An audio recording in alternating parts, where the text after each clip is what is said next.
नमस्कार साथियों, Kota online classes में आपका स्वागत है। साथियों, आज हम बात करने वाले हैं वही गुर्जर प्रतिहार के में। आज का जो टॉपिक है हमारा वो है वत्सराज। वत्सराज के बारे में हम लोग बहुत कुछ जानेंगे और जो मैंने यहाँ पर आपको लिखवाया है या लिखवा रहा हूँ, ये मान के चलिए ऑथेंटिक्स है। हर चीज़ को मैंने यहाँ पर डिफाइन किया है और इतना पढ़ लिया आपने, ये बहुत है। यहाँ से बाहर आपका कोई भी क्वेश्चन नहीं जाएगा साथियों। तो आप लोग लिखिए और मैं आपको बता चुका हूँ, ये सारे के सारे नोट्स जो है डॉक्टर अजय चौधरी सर के द्वारा पढ़ाए गए हैं और वो मेरे लिए तो एक तरह से भगवान है। मैं हर वीडियो में इस बात को बोलता हूँ और प्लीज़ आप लोग भी इस बात को नोट कीजिए और लिखते जाइए। देखिएगा, यहाँ पर ये बात हम लोग जरूर करेंगे कि जो रणहस्तीन की उपाधि प्राप्त थी, किसको? रणहस्तीन किसको प्राप्त थी? वत्सराज को। रणहस्तीन, ये बात आपको याद रखनी है। रणहस्तीन की उपाधि, ये जो रणहस्तीन की उपाधि थी वो वत्सराज को प्राप्त थी। ये बहुत इंपॉर्टेंट है कि रणहस्तीन की उपाधि किसको प्राप्त थी? ये वत्सराज को प्राप्त थी। मैंने बता दिया था कि वत्सराज जो है किसका पुत्र था, कैसे था, सारी बातें हमने पिछले वीडियो में करी है। तो आज इतना याद रखिएगा कि जो वत्सराज हैं वो रणहस्तीन की उपाधि प्राप्त करता है और ये रानी सुंदरी देवी के द्वारा इसे दी गई थी। किसके द्वारा? रानी सुंदरी देवी। ये याद रखना, सुंदरी देवी के द्वारा इसे ये उपाधि दी गई थी। याद होना चाहिए आप लोगों को। जितनी बातें मैं आपको यहाँ बता रहा हूँ, ये सारे की सारी बातें आपको यहाँ पर याद होनी चाहिए। आगे लिखिए। अब बहुत सारी चीजें हैं इसके समय। किसके समय? वत्सराज के समय। इसके समय 778 में, 778 ईस्वी में उदोतन सूरी ने, किसने? उदोतन सूरी ने,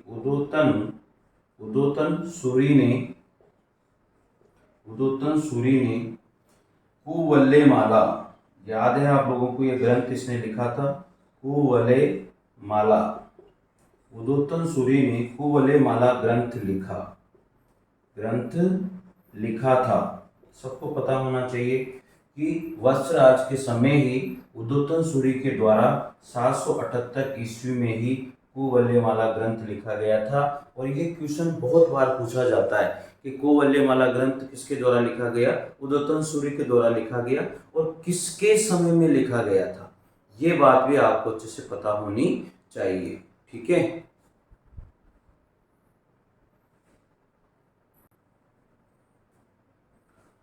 देखिएगा आगे, 783 ईस्वी में, 783 ईस्वी में जैन आचार्य जीन सेन ने हरिवंश पुराण ग्रंथ लिखा था। मतलब दो बातें हो गई साथियों, आप अच्छे से याद रखिएगा कि 778 ईस्वी में उदोतन सूरी के द्वारा कुवल्लेमाला ग्रंथ लिखा गया और 783 ईस्वी में जो है जैन आचार्य थे जीन सेन, क्या नाम था उनका? जीन सेन, उनके द्वारा हरिवंश पुराण ग्रंथ लिखा गया था। ये दो बातें आप अच्छे से इसमें याद कीजिएगा। आगे बात करते हैं, यहाँ पर आती है राष्ट्रकूट ध्रुव ने इसे पराजित किया था। अगला है राष्ट्रकूट। क्या नाम है? राष्ट्रकूट वंश जो है उसमें था एक ध्रुव ने वत्सराज को पराजित किया था। इसे पराजित किया था। साथियों, ये बात भी आप लोग अच्छे से याद कर लीजिए, नोट कर लीजिए। वत्सराज को पराजित किया था ध्रुव ने और वत्सराज ने पाल शासक धर्मपाल को पराजित किया। और जो वत्सराज है वत्सराज ने पाल शासक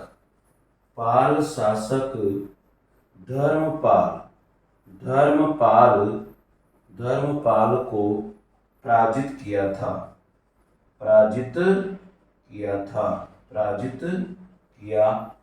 ये बात भी आप याद रखिएगा कि पाल शासक जो धर्मपाल हुए उनको पराजित करने वाले कौन थे?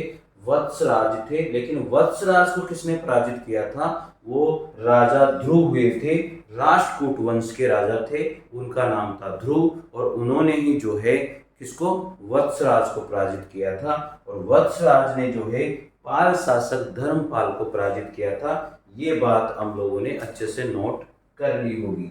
आगे बात करते हैं, यहाँ पर त्रिपक्षीय संघर्ष की जो शुरुआत है वो भी वत्सराज के द्वारा की गई थी। याद रखिएगा,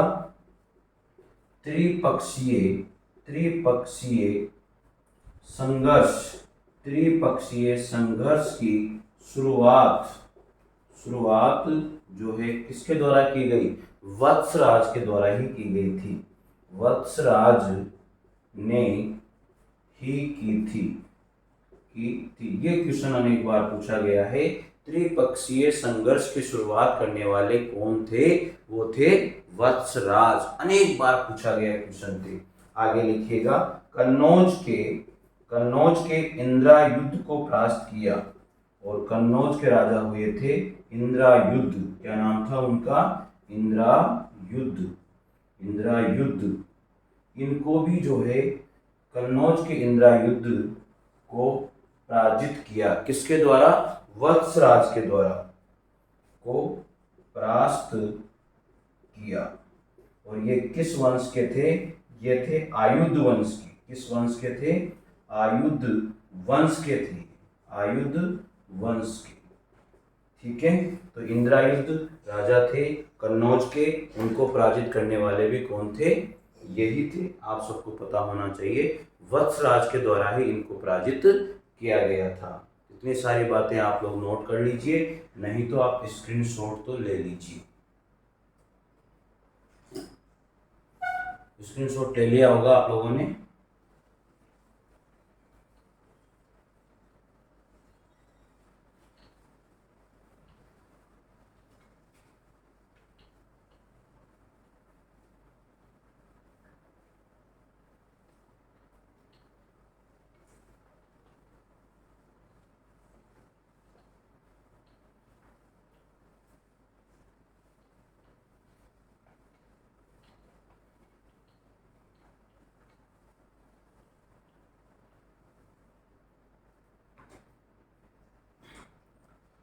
आगे इसी में ही लिखेंगे, जो है धर्मपाल ने चक्रायुद्ध को वहां का शासक बनाया था।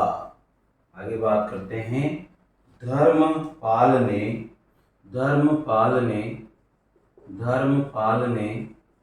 चक्रायुद्ध को वहां का शासक बनाया था। ये बात भी आपको नोट करनी है। आगे लिखिए, ओसिया के जैन मंदिरों का निर्माता भी कौन रहा है? वत्सराज ही रहा है। ओसिया के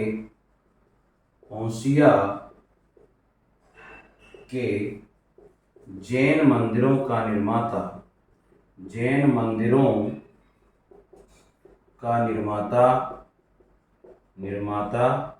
भी वत्सराज ही रहा है। ठीक है, इसके बाद में अगली बात नोट करेंगे कि सबसे इंपॉर्टेंट बात है ये, आप लोग इसे जरूर लिखिएगा, नोट डाल के लिखो। ठीक है, नोट डाल के लिखिएगा कि गुर्जर प्रतिहारों द्वारा मंदिर स्थापत्य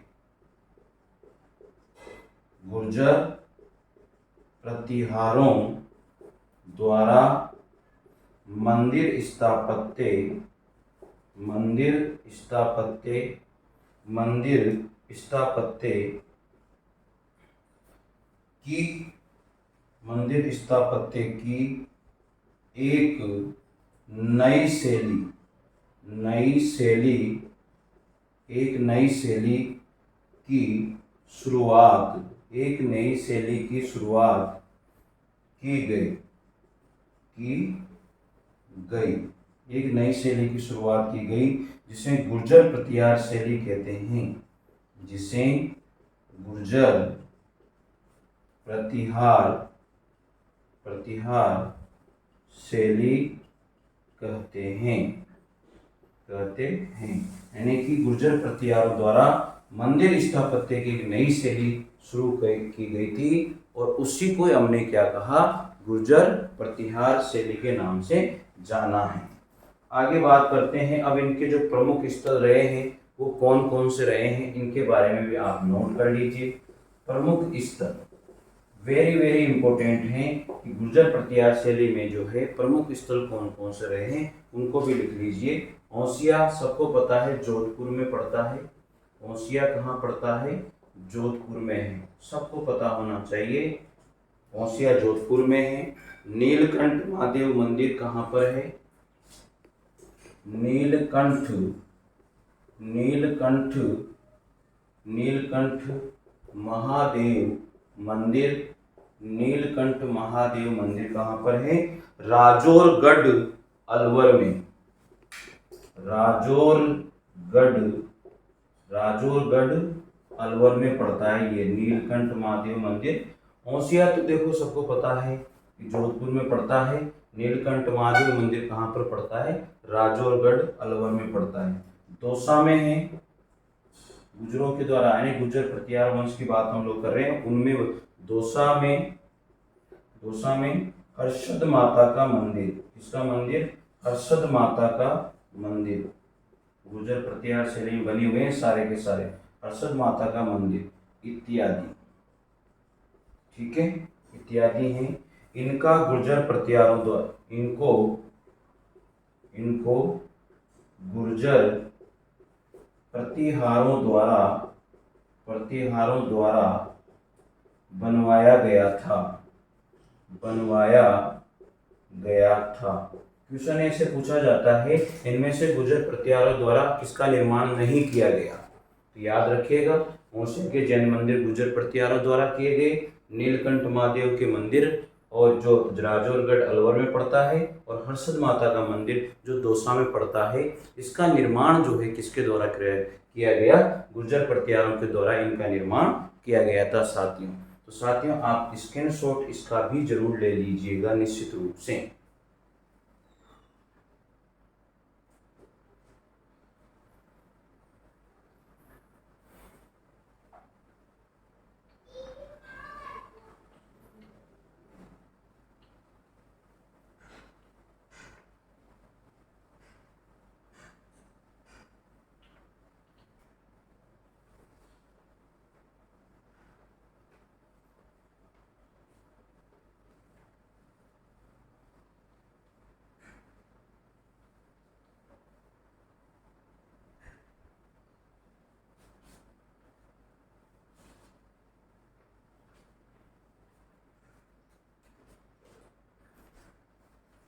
चलिए अब इसके बाद में बात करेंगे हम तीसरे नंबर पर, राजा आता है नागभट्ट द्वितीय, नागभट्ट, क्या नाम है, नागभट्ट द्वितीय, और इसका जो समय रहा है वो 794 ईस्वी से लेकर के 833 ईस्वी तक का इसका समय रहा है।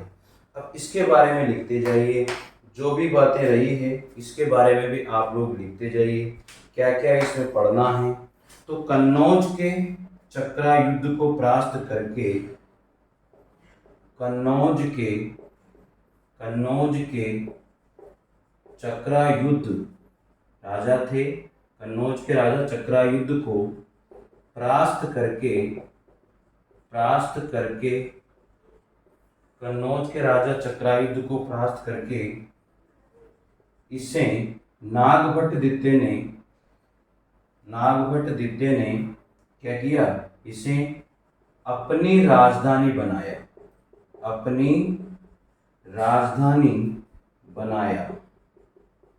तो याद कर लीजिएगा अच्छी तरह से, कि जो नागभट्ट द्वितीय थे उनका शासन 794 से 833 ईस्वी तक रहा, और कन्नौज के जो राजा थे, और कन्नौज के राजा थे चक्रायुध, उसको परास्त किया नागभट्ट ने, और कन्नौज को जो है इन्होंने क्या बना लिया, राजधानी बना लिया था। ये बात आपको पता होनी चाहिए। पाल शासक धर्मपाल को भी इन्होंने पराजित किया। पाल शासक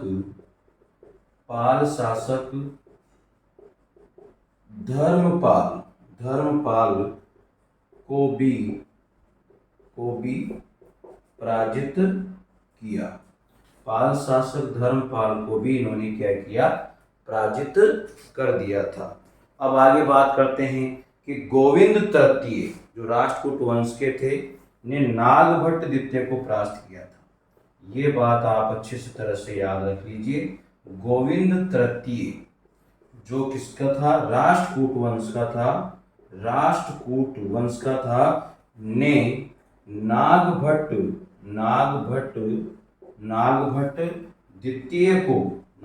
द्वितीय को क्या कर दिया था, परास्त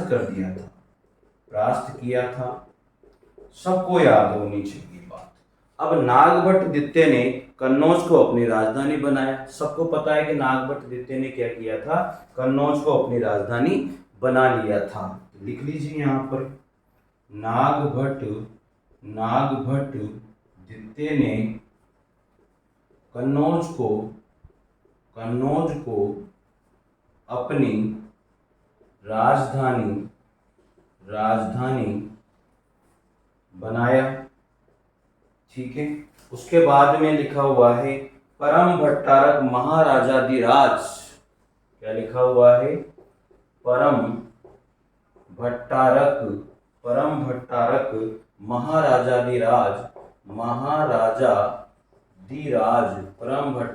महाराजाधिराज परमेश्वर की उपाधि इसने धारण करी। महाराजाधिराज परमेश्वर की उपाधि धारण करी। किसने धारण करी, नागभट्ट द्वितीय के द्वारा धारण की गई थी। अरब के मुसलमानों को इसने परास्त किया था।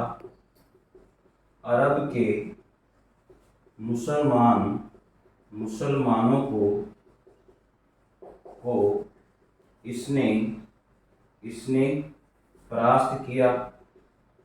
ये भी बात आपको याद होनी चाहिए, लिख लेना, नोट्स बना लेना, तभी काम चलेगा।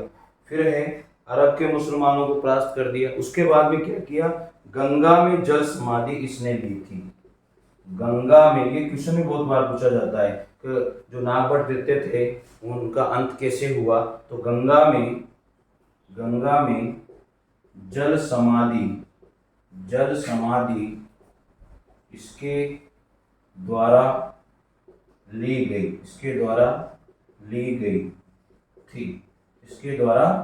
गई थी। ये हमें चंद्रप्रभ सूरी के ग्रंथ, ये हमें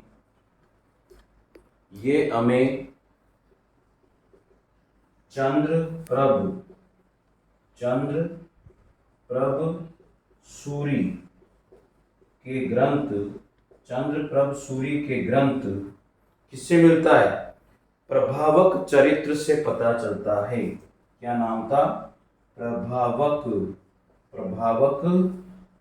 चरित्र से पता चलता है। प्रभावक चरित्र से हमें इसका पता चलता है। उसके बाद में अब नागभट्ट द्वितीय के बाद में कौन सा राजा आया, रामभद्र। और रामभद्र के बाद में कौन सा राजा आएगा, वो था हमारा राजभोज प्रथम, जिसको हम लोग मिहिर भोज के नाम से भी जानते हैं। तो अब उसके बारे में पढ़ते हैं हम लोग अगले वीडियो में। साथियों, यहाँ तक कि आप लोग नोट कर लीजिए और उसके बारे में हम लोग अगले वीडियो में बात करेंगे। तो नागभट्ट द्वितीय के बाद में जो राजा होगा वो था रामभद्र, जिसके बारे में इतना पढ़ने की आवश्यकता नहीं है। और रामभद्र के बाद में जो राजा होगा वो होगा राजा भोज पश्च, जिसको मिहिर भोज के नाम से भी जानते हैं। और ये 836 ईस्वी से लेकर के 885 ईस्वी तक इनका शासन रहा, जिससे हम लोग अगले वीडियो में पढ़ेंगे। तो इसको अच्छी तरह से नोट करके और स्क्रीनशॉट ले लीजिए। साथियों, आपने स्क्रीनशॉट ले लिया होगा तो मिलते हैं अगले वीडियो के साथ, तब तक के लिए जय हिंद और जय भारत। Thank you.